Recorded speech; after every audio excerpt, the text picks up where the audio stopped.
High guide, আমরা আবারও চলে এলাম বাপিতে রাখতে। তোমরা বলেছো অ্যাঙ্কার প্যান্টে একটা দেখাতে।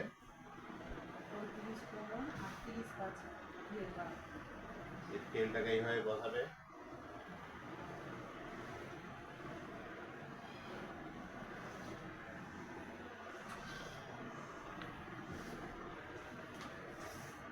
এই প্যান্টের 39 ঝুল আছে, তার সঙ্গে 3.5 ইঞ্চি বেশি নেবো, তাহলে 39, 40, 41, 42, 42.5। আমার কাপড়টা টোটাল 42.5 আছে, তাহলে কাটার কোনো দরকার নেই। এখানে পায়ের ঘের আছে 12, তাহলে আমি 6 দিয়ে 8 নেব। আর পাছা আছে 40 ধরেছি, 7 10 40, আর তার সঙ্গে 3.5, 13.5, এই 13.5 দাগ দেবো। আর হাই নামাবো 15 আর 2 17 ইঞ্চি। এটা মাথায় রাখবে, হাইটা নামাবে 17 ইঞ্চি, 15 ইঞ্চি আর 2 ইঞ্চি মোড়ার জন্য 17 ইঞ্চি। হাই আছে 24, আমি 25 নিয়েছি। এটা এখান থেকে এইভাবে স্কেলটা ঘুরিয়ে ধরবে, এই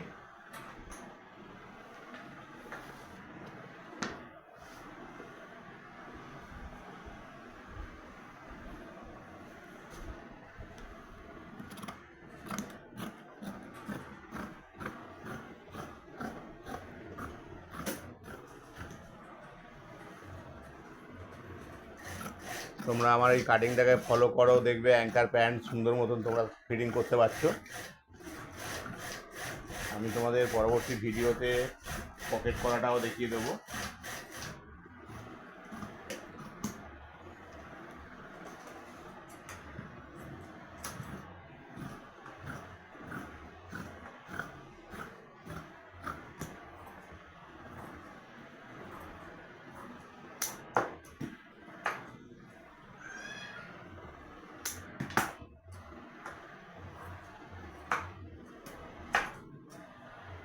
তোমরা প্রত্যেকটা অ্যাঙ্কার প্যান্টে কলি লাগাবে, কিন্তু কলি থাকে না, রেডিমেডে কলি থাকে না, কিংবা অন্যান্য যারা ইউটিউবে ভিডিও দেয় তাদেরগুলো কলি থাকে না।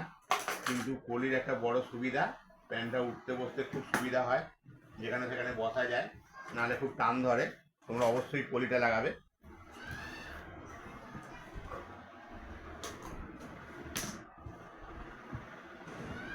অ্যাঙ্কার প্যান্টের দুপাশে দুটো পকেট হয়, পকেটগুলো হয় 6.5 ইঞ্চি চওড়া, মানে 6.5কে ভাঁজ করলে 6.5, আর মানে মোট খোলা থাকবে 13 থাকবে।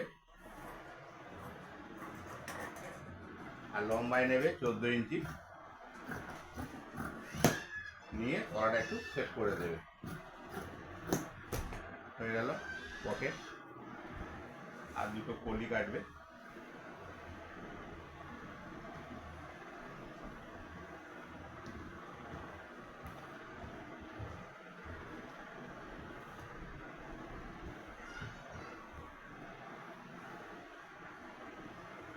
কলিটা 6.5 ইঞ্চি লম্বা আর 6 ইঞ্চি চওড়া, তোমরা মাথায় রাখবে।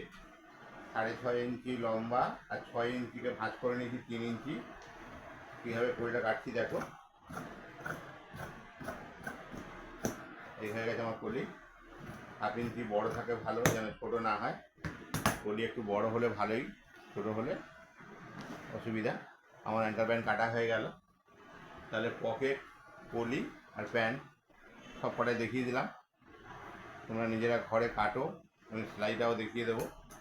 এভাবে সেলাই করো, কাটানোর জন্য দোকানে যেতে হবে না, নিজেরা বসে কাটতে পারবে, সেলাই করতে পারবে।